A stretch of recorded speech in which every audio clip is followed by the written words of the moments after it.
আসসালামু আলাইকুম। Sampling distribution, কাই square distribution, sampling ডিস্ট্রিবিউশনের central কাই square ডিস্ট্রিবিউশনের এই পর্বে আমরা আরেকটা থিওরেম সম্পর্কে জানবো। সেই থিওরেমটার ব্যাপারে বলা হচ্ছে যে ফাইন্ড দ্য আর্থ র moments of chi square distribution. Also also find its mean variance beta 1 beta 2 and comment. আচ্ছা, আমি যখনই পড়তাম তখনই আমার একটা জিনিসের সমস্যা আসতো, সেটা হচ্ছে মোমেন্টস। স্পেশালি মোমেন্টস এর র মোমেন্টস কথাটা অনেক থাকে। আমাদের এই প্রবাবিলিটি ডিস্ট্রিবিউশন বলেন, স্যাম্পলিং ডিস্ট্রিবিউশন বলেন, এইসব ক্ষেত্রে যে মোমেন্টস বিষয়টা, সেই মোমেন্টস বিষয়টা ইন্ট্রোডাক্টরি স্ট্যাটিস্টিক্স ফার্স্ট ইয়ারে আমরা পাই। তো ইন্ট্রোডাক্টরি স্ট্যাটিস্টিক্স ফার্স্ট ইয়ারে যে মোমেন্টসটা আছে, মোমেন্টসটা সম্পর্কে আমরা অনেকেই আসলে জানি আবার ভুলা যাই। তো মোমেন্টস আসলে বিষয়টা কি, আগে আমরা সেটা যদি একটু জানি তাহলে আমাদের এটা বুঝতে এবং বুঝে সেই অনুযায়ী এই জিনিসটা পড়তে মজা লাগবে। আচ্ছা, মোমেন্টস এর বাংলা হচ্ছে পরিঘাত, বাট আমার কাছে এটা পরিঘাত না বইলা অ্যাকচুয়ালি প্রকৃতি বললেই বিষয়টা খুব ভালো বোঝায়। আমার কাছে ধরেন ৪টা ৫টা ৪, ৮, ৯, ১১, ৭, ৬, ৬টা নাম্বার নিলাম সাপোজ। এই ৬টা নাম্বারের অ্যাকচুয়ালি আমরা যেসব জিনিস বাইর করতে পারি ডেসক্রিপটিভ স্ট্যাটিস্টিক্সে, ডেসক্রিপটিভ স্ট্যাটিস্টিক্সে আমরা কি বাইর করা শিখছি? অ্যাকচুয়ালি আমরা বাইর করা শিখছি মিন, তারপর ভেরিয়েন্স, তাই তো? ওকে, মিন ভেরিয়েন্স এগুলো ইজিলি আমরা বাইর করা শিখছি। এছাড়া আমরা মিন, মিডিয়ান, মোড, মিডিয়ান, মোট, ঠিক আছে, এগুলো বাইর করা শিখলাম। বাট এগুলার বাইরেও আরো কিছু আছে যেগুলো দিয়ে এই সংখ্যাগুলোর প্রকৃতিটা কিরকম, এই সংখ্যাগুলোর দ্বারা অ্যাকচুয়ালি এদের চিত্রটা কিভাবে হবে, এই চিত্র দ্বারা অ্যাকচুয়ালি এটার স্কিউনেস, কার্টোসিস আমরা এগুলো বের করতে পারবো। ঠিক আছে, তো এই সব বিষয়গুলো সম্পর্কে, একটা সংখ্যার প্রকৃতি সম্পর্কে বিস্তারিত জানতে হলে আমাদেরকে পরিঘাত জানতে হয়। আমি যদি এইভাবে বলি, তো পরিঘাতটা কিভাবে বের করে?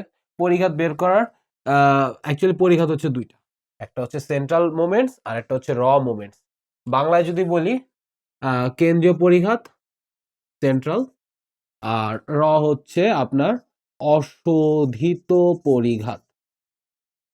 র মোমেন্টস এর ক্ষেত্রে কি আর সেন্ট্রাল মোমেন্টস এর ক্ষেত্রে কি হয়, দুইটাই খুব সিগনিফিকেন্ট রোল প্লে করে এইটা একটা সংখ্যার প্রকৃতি সম্পর্কে জানার বিষয়। আচ্ছা, এক্স আই মানে তো আমরা বুঝি, এটা যদি x1 হয়, x2 হয়, x3 হয়, ডট ডট ডট, এই সংখ্যাটা হচ্ছে xn। এই পুরা সংখ্যাগুলারে আমরা একত্রে বলতে পারি xi সিরিজ, ওয়ারেস x1, ডট ডট xn। আশা করি একটু তো বুঝতেই পারছেন। তা এই যে xi সিরিজ, এখন এটার যদি একটা নির্দিষ্ট মিন হয়, এই যে এই সংখ্যাগুলোর টোটাল যে কটা সংখ্যা আছে, এই সংখ্যার যে একটা নির্দিষ্ট মিন বা গড়, সাপোজ এইটার কত 4 আর 8 12, 12 আর 10 22, 21, 21 31, 31 32, 32 আর 13 40, সাপোজ 40 ধরলাম, 40 আর এখানে 6 দিয়ে 8 দিয়ে ধরে ভাগ করলাম, এখানে মিন হইলো 5, সাপোজ আমি কথার কথা বললাম 5। এখন এইখানে প্রত্যেকটা সংখ্যা, আমি প্রত্যেকটা সংখ্যায় যে এই এক্স বার হচ্ছে তার মিন বুঝাই, আমরা এটা তো জানি।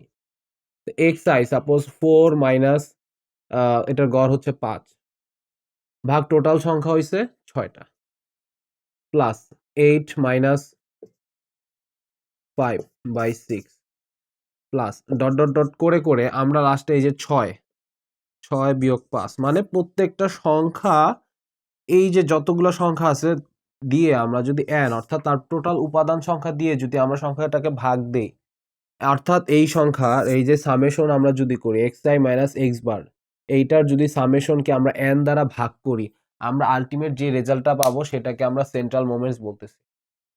অন্যদিকে র মোমেন্টসটা হচ্ছে, আমরা এটার তো মিন ফিক্সড, আমরা মিন বের করতেছি, এই একটা সংখ্যার নির্দিষ্ট মিন বের করতেছি। তো আমরা ফার্স্ট ইয়ার বা এসএসসি লেভেলও কিন্তু অনেক সময় দেখছি যে আমরা একটা অনুমিত গড় ধরছি। এই যে একটা চার্ট দেওয়া থাকে নির্দিষ্ট সিরিজের, অনেকগুলো সংখ্যা দেওয়া থাকে, সেখান থেকে একটা নির্দিষ্ট সংখ্যাকে আমরা বলি ধরি অনুমিত গড় এ ইকুয়াল টু এত। এখন অনুমিত গড় ধরে এই যে বাকি প্রত্যেকটা যে সংখ্যাগুলো থাকে সিরিজ করা বা যেভাবেই থাকুক না কেন, এই সিরিজ দিয়ে যদি আমরা এভাবে বিয়োগ দিয়ে আমরা যদি তার টোটাল উপাদান সংখ্যা বা মোট যে যতগুলো সংখ্যা আছে সেটা দিয়ে যদি আমরা ভাগ দিই, তাহলে আমরা যেটা পাবো সেটা হচ্ছে র বা অশোধিত বা কাঁচা পরিঘাত। অ্যাকচুয়ালি অশোধিত না, হ্যাঁ অশোধিত তো আছে, এখানে কাঁচা পরিঘাত আমরা বলি, র মোমেন্টস কাঁচা পরিঘাত। আর সেন্ট্রাল মোমেন্টস কেন্দ্রীয় পরিঘ। হর্ষদ্বিতীয় অনেক সময় বলে, তো দুইটাই ব্যবহার করা হয়।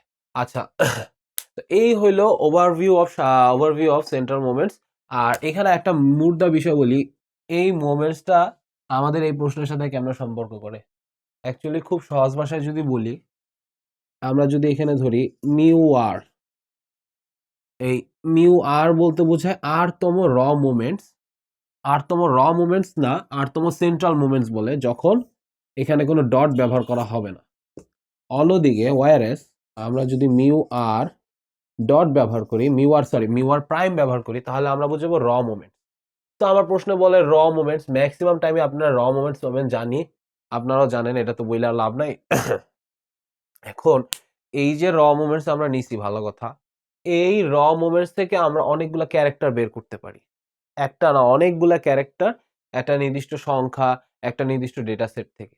যেমন এটার মিন বের করতে পারবো, এটার ভেরিয়েন্স বের করতে পারবো, এটার বিটা 1 বিটা 2 অ্যান্ড এগুলোর কমেন্ট। অ্যাকচুয়ালি এইটা কিরকম, মেসোকার্টিক, লেপ্টোকার্টিক না কার্টিকার্টিক, সরি মেসোকার্টিক না লেপ্টোকার্টিক, এই প্রকৃতিটা, এদের সংখ্যার প্রকৃতিগুলা কিরকম, মোট কথা ওভারভিউ সাম্য অবস্থা আমরা এটা জানতে পারি। তো আমরা আসলে কিভাবে অ্যাকচুয়ালি বের করি, আমরা ফার্স্টে কি করব, আমরা আর্থ র মোমেন্টস এটা বের করার চেষ্টা করব। আর্থ র মোমেন্টস মিউ আর প্রাইম দিয়ে যখন আমরা এটা র মোমেন্টসটা বের করব, রাইট, র মোমেন্টসের একটা কিছু মান বের হবে, সেইখানে আর এখানে নির্দিষ্ট একটা জায়গা থাকবে, সেখানে আর এর পরিবর্তে আমরা 1 2 3 4 এই জিনিসগুলা বের করব। আর এর পরিবর্তে আমরা যখন 1 2 3 4 দিয়ে একটা নির্দিষ্ট কিছু বের করব, তখন এদের মানগুলা বের হবে। আমি একটু মুছে দিই। এই মানগুলা যখন বের হবে, তারপরে আমরা কি করব, মিউ আর এর পরিবর্তে আমরা তখন মিউ 1 প্রাইম, তারপর mu 2 prime, mu 3 prime, mu 4 prime, এগুলা বের করব। এর মাধ্যমে আমরা step by step mu 1 prime দিয়ে আমরা একটা নির্দিষ্ট কিছু বের করব, যেটা তার মিন প্রকাশ করবে। মিউ 2 প্রাইম বের করব, মিউ 2 প্রাইমের মাধ্যমে একটা সূত্র আছে, সূত্রটা আমরা পরবর্তীতে দেখাবো, যেটার মাধ্যমে আমরা এটার ভেরিয়েন্স বের করতে পারবো। এছাড়া মিউ 3 প্রাইম এবং মিউ 4 প্রাইমও বের করব, কারণ আমাদেরকে বলছে আপনার বিটা 1 এন্ড বিটা 2 বের করতে। ওইটাও নির্দিষ্ট সূত্র দিয়ে আমরা বের করি, যার জন্য আমার লাগে মিউ 3 প্রাইম এবং মিউ 4 প্রাইমের মান। ঠিক আছে, এই মিউ 3 প্রাইম এবং মিউ 4 প্রাইমের মাধ্যমে আমরা এখানে এই যে মিউ, শুধু মিউ, মিউ 2 মিউ 3 মিউ 4 এই মানগুলো ব্যবহার করে এইখান থেকে এগুলা যাইতে পারি, যেটা আমরা অবশ্যই মোমেন্টসে হয়তো দেখে থাকছি। তো এটা নিয়ে বিস্তারিত বলবো না, আমরা আমাদের মেইন যে প্রশ্ন, সেই প্রশ্নের এখানে এখন ডিরেক্ট সুইচ করব।